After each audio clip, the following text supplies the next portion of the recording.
10, 9, 8, 7, 6, 5, 4, 3, 2, 1. You already know what time it is. ReviveIsAlive.com. Once again, ReviveIsAlive.com. Tune in. Revive is alive. Welcome to Revive.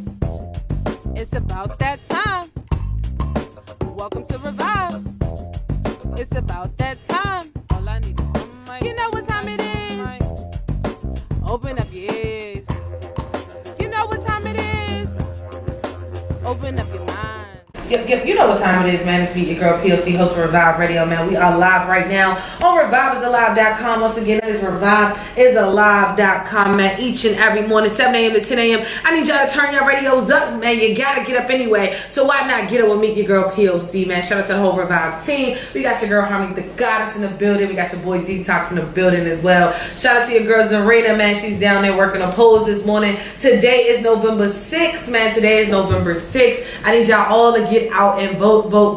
And as our special guest would say, bring your block out to vote, man. Yes. She started an amazing hashtag. I want to hear a little bit more about it. Let's introduce our special guest today. We got Serita Lewis in the building, the one and only. But yes, man, she's a vibe, definitely. So I want to make sure we bring a vibe to the airways this morning with her lovely voice and opinions, man. So definitely go ahead and introduce yourself. Good morning, everybody. My name is Serita Lewis, and this is my first year being a committee woman for the 44th Ward. Can y'all hear me? Yes, we can hear you loud. We can hear you now.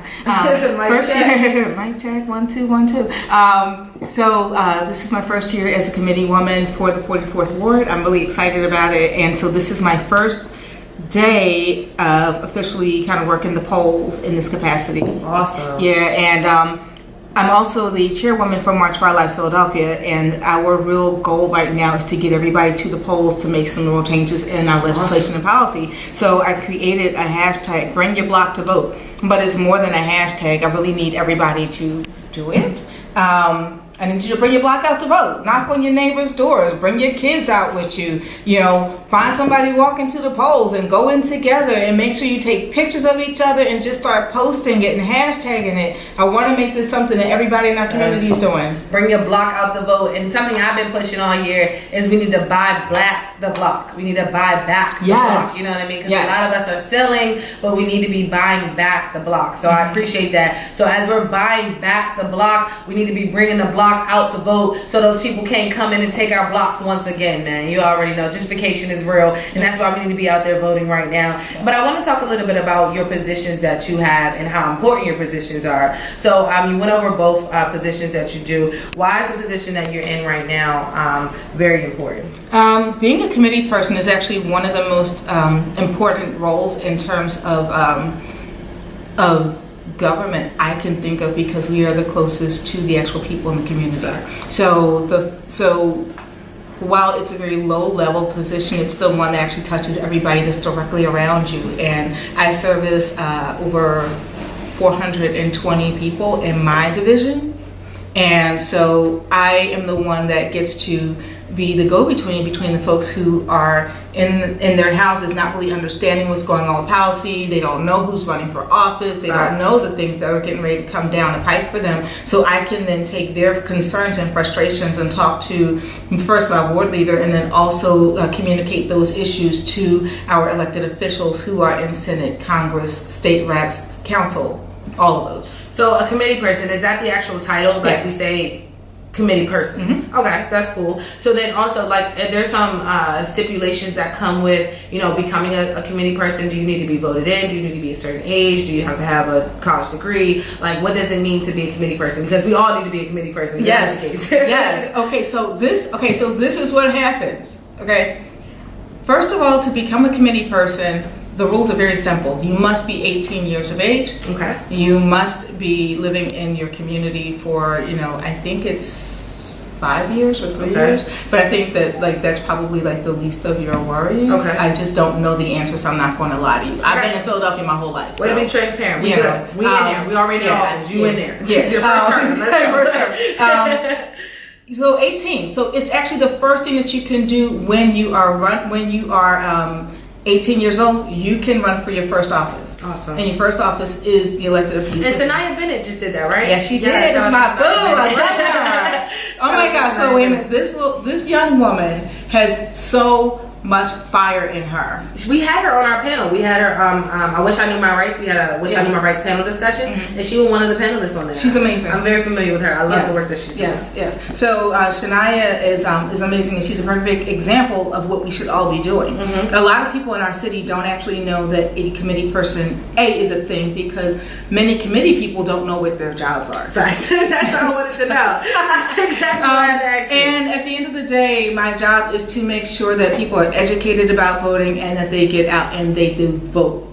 So they need to be educated. So we need to do a better job of making sure that you guys know. We actually elect somebody every 6 months. Really? Every 6 months. Okay. So there's never a time when you should be saying, oh, well, I don't know, I guess I'll vote next year. Or and you technically are, because you're voting in May. Okay. But you're not voting every 4 years. You're voting just because the president gets elected every 4 years, that doesn't matter. The people who are really impacting your lives are the Congress and the Senate and the state reps and your governor and your mayor and we're voting for today, judge. people. Yes. So we are voting for state rep. We are voting for state rep. We are voting for House of Representatives, Senate, and 1, 2, 3, 4. Senate. Yeah, you're right. You got them all down. I'm like, I got me counting over here. Yes. So we're voting for all those today. Yeah. So make sure you guys get out and vote. Know who's on, the ballot. If you don't know who's on the ballot, now you know exactly who to go for and ask these questions, which will be a committee person. So make sure you figure out who your committee people are. So you can go on and the committee person should be there today. We're supposed to be there. I'm actually slipping out. Don't tell nobody. But yeah, we should. So there's at least 2 committee people for every division. Okay. So I got elected at the same time somebody else did. All you need to have is 10 signatures to get yourself on the ballot, and then you need to make sure that you connect with everybody in the community to make sure they vote for you. Awesome. So there should be at least, like Brian is at the polls right now, so there's nobody missing. Okay. And he's out there to just kind of make sure that he can answer your questions and be there to help folks navigate this space. Talk about provisional ballots. Make sure that if you need a provisional ballot, that you know that you can get one, and B, that you can get it filled out. So we can't walk you into the room, because we'd be kind of breaking laws. We don't want to be those people that are suppressing. We were trying to break some laws this morning too. They wouldn't let us in the building. So every division has a Republican committee person and a Democrat committee person. Correct. So Brian is down there as a Republican. He's Democrat. So there's two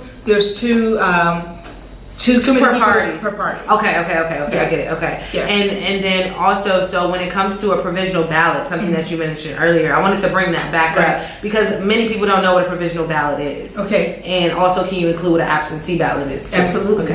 Okay. So just include all types of ballots. All types of ballots. You're talking to millennials right now. We just need to know all options. We like options. I love options. I do. I love options. So the first thing we'll talk about is the actual ballot. Just so that you know, when you walk into the building, before you walk into the building, wherever there's like a glass or a window, you'll be able to see everybody that's on the ballot for that day. Awesome. Okay? It's a big pink piece of paper. It's displayed like that? It's big, and it's displayed big pink paper. If you've never noticed it, when you actually go, I know you ladies are going to vote after the show is over. So can I tell you a secret? But I want you to hold that thought. Sure. I have never voted in person before.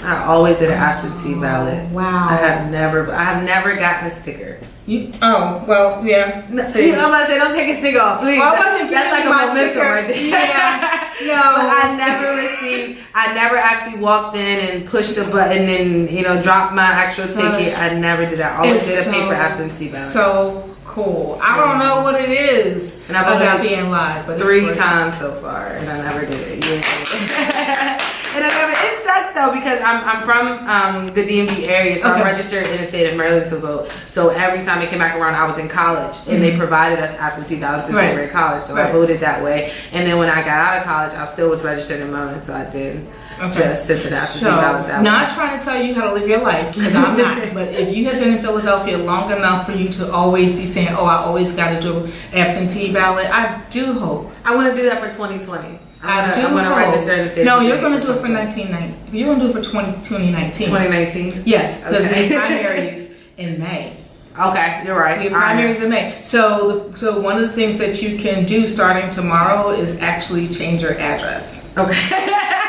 like starting tomorrow. Like, So tomorrow, I'm gonna let you live right now. Let you live your life in the moment. But actually, wait a minute, hold up. Or you can, of course, just like use our barcodes. We have our lovely barcodes. Like, so my T-shirt has we have barcodes, you guys. We have barcodes. So use the QR code. It'll take you right to the take you to PA votes and register yourself or just change your address. Okay.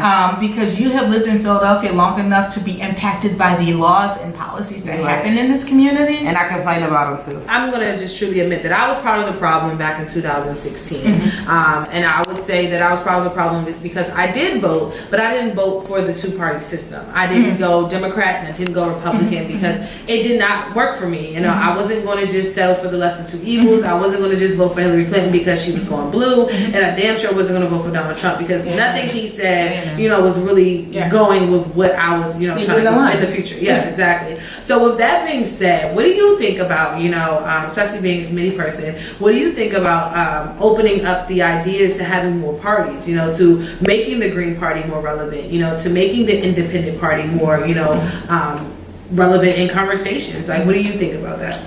Okay, so I'm sure you will not be surprised that I don't mind being a disruptor. No, please. Please. And I feel frustrated by the two-party system. I'm a Democratic committee person, and it's purposeful. You know, but if I would be honest, I really think that sometimes those two parties have so much power that just because of them being in the area that they force our hands a lot of times. I would love to be able to utilize people to, like, I want people to run and actually get voted into office that are beyond the two-party spectrum that we see. I mean, and it's happened in other states, you know, and it happens. Then is it possible to happen at the presidential level?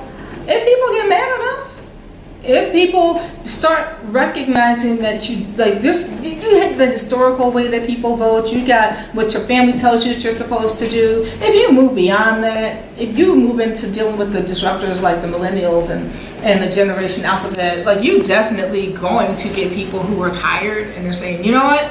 No, I do want green. And the best part about it, though, is it did prove that in 2016. It did prove that people, you know, once they got mad enough, they said, to hell with, you know, the old traditional things. I'm going to go with what's new. And that's why this man is in office now, because they went with what's new. But here's the thing.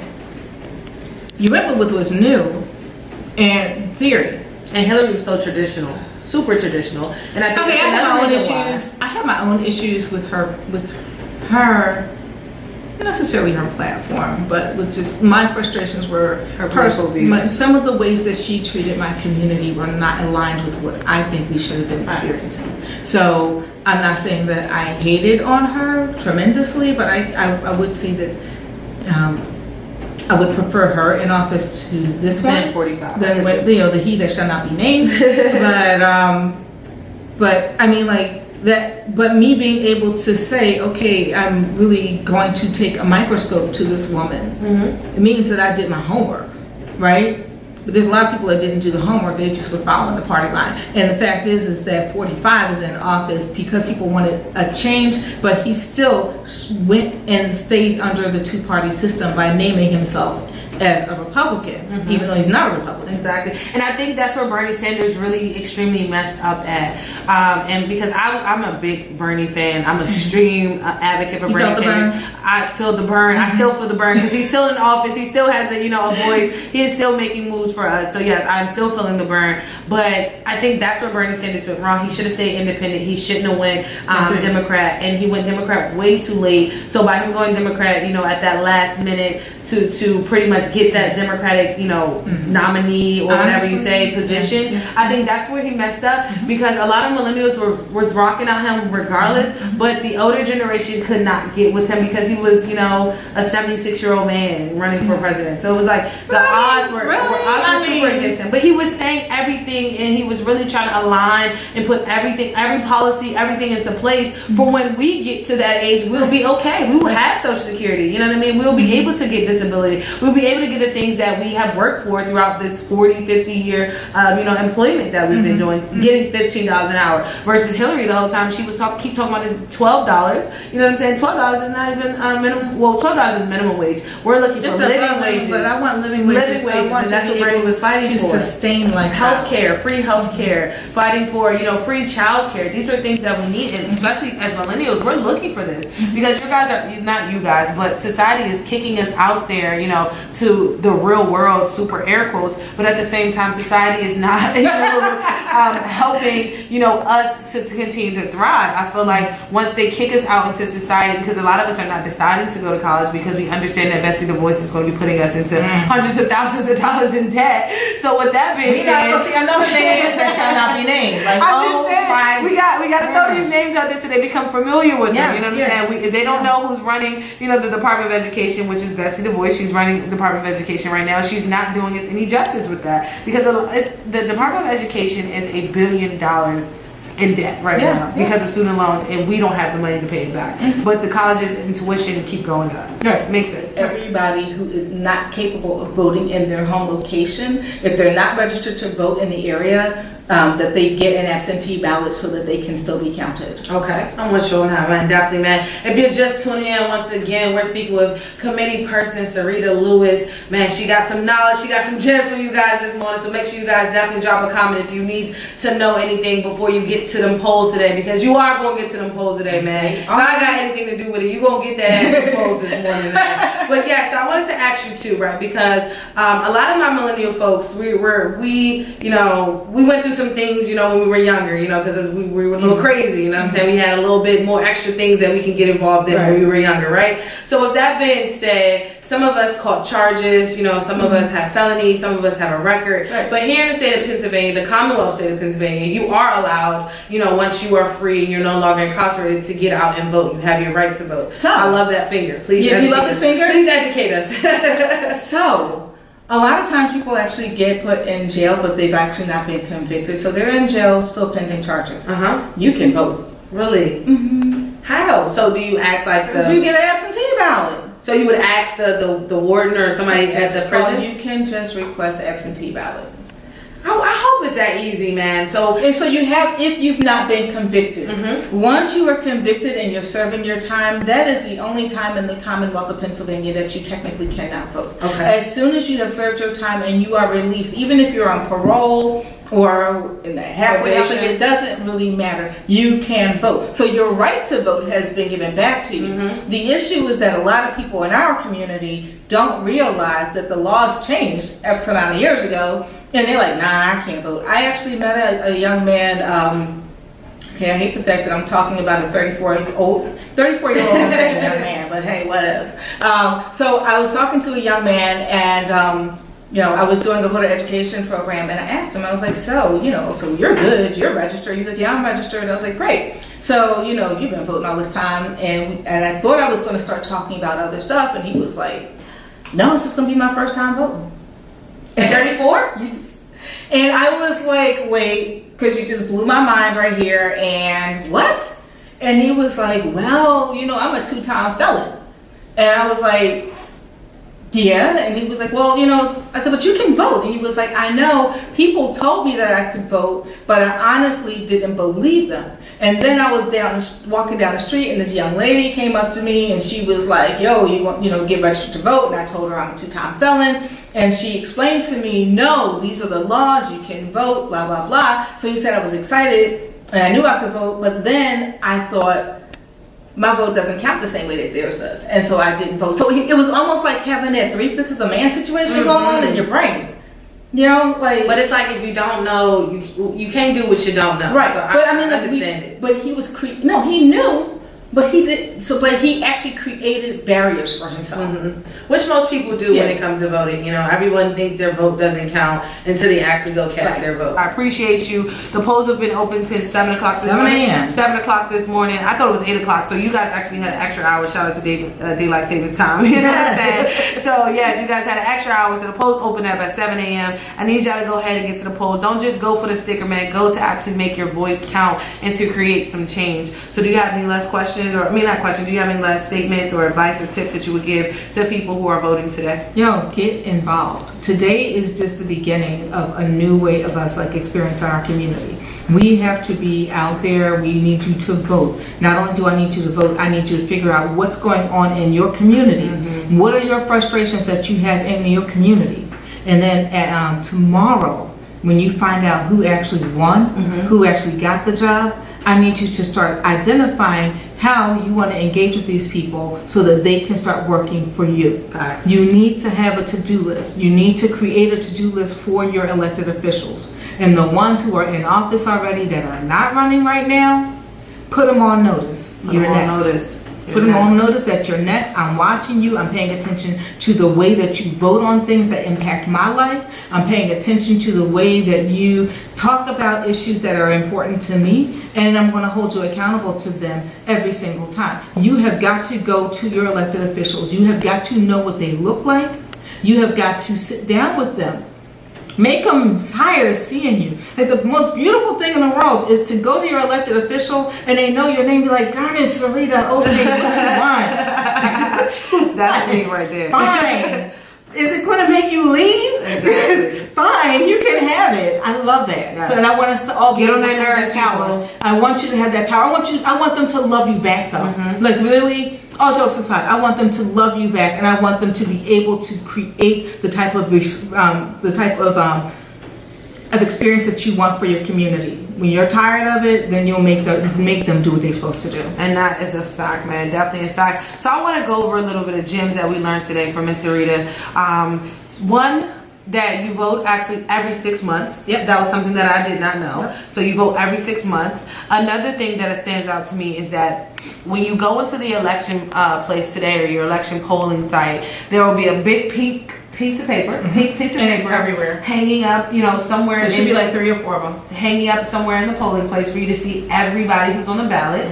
There's 3 different types of ballots. There's the actual machine where you go and you vote on the machine. You have the provisional ballot, and then you have the absentee ballot. And then also at the age of 18, you can run for your first office, which will be a committee person. Yes. And then at the age of 25, you can then start to vote. You can run for the other offices.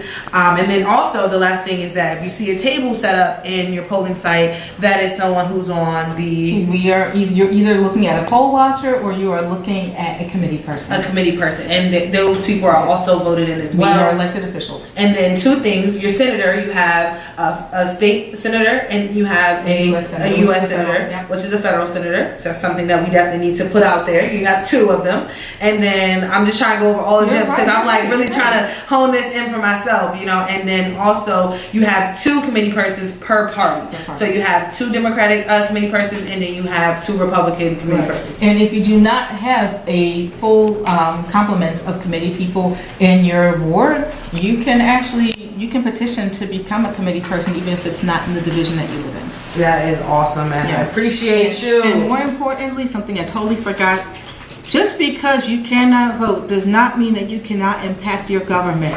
You can do that by impacting policies, because policies can be written by little kids. That is a fact. That is a fact. And policies turn into laws. Okay. And laws are like they become the foundation of everything that happens in our country. Welcome to Revive. It's about that time. Welcome to Revive. It's about that time.